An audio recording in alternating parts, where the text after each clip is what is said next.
Micah Parsons is done waiting, done being patient, and as of today, done being a Dallas Cowboy. The All-Pro pass rusher and face the Cowboys defense has officially requested a trade. So how did we get here? Why is one of the best players in football walking away from the team he grew up rooting for? And what does this mean for Dallas and the rest of the NFL? Parsons laid out his frustrations like bullet points. He wanted transparency in negotiations. He wanted his agent present during any talks. He was tired of being criticized for injuries suffered while putting his body on the line. And he was sick of the Cowboys pushing narratives to the media. Here's the deal. Micah Parsons is under contract for 2025 at $21 million under the fifth-year option of his rookie deal. But here's the kicker. That $21 million is tied to his designation as a defensive end. If you're listed at a linebacker, he'd be owed $24 million.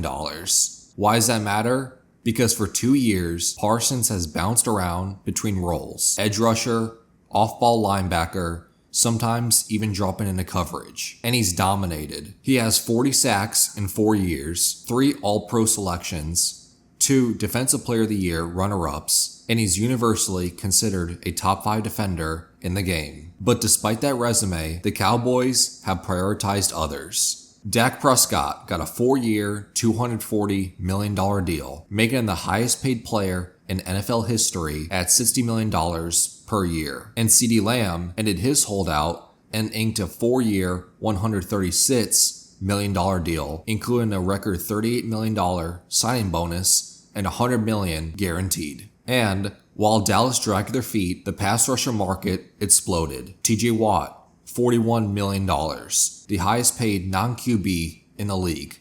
Myles Garrett, 4 years, $160 million. Matt Crosby, 3 years, $106 million.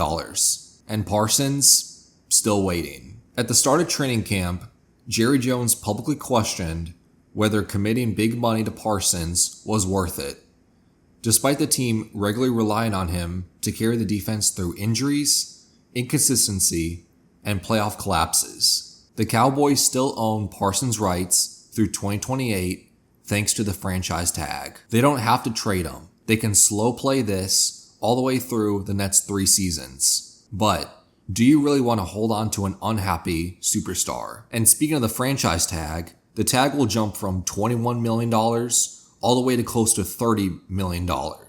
By the end, they'd be paying quarterback level money to retain a star defender who no longer wants to be here. Dallas now has a decision to make. Option 1, pay Parsons, make him the highest paid non-QB in the league, and lock in the defensive cornerstone. Option 2, drag this out, risk a holdout, risk locker room division, and potentially lose him for pennies on the dollar in a trade. Option 3, trade him now while his value is sky high and use the return to reset around Dak, Lamb, and the offense. The Cowboys bet big on keeping Dak and CeeDee, but in doing so, they may have lost their most important player.